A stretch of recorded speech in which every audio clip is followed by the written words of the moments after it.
Hi everyone, welcome to our channel, and in this video I'm going to show you how to change who can add you to group on Viber. So first you just need to open your Viber application. After that you just need to tap on this three dot button or the more option at the bottom right corner and go to the settings.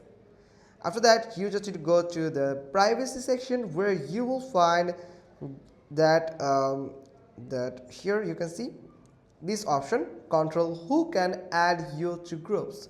So this is the option where you can just change who can add you to group on Viber. So you can just tap on it. So if it's select to everyone, then everyone will be allowed to add you to their groups or any groups. So if you select it my contacts here, then it will just only allow your contact list persons that are added with you on your Viber will allow to add you on the group. So that's how you can just change who can add you to group on Viber.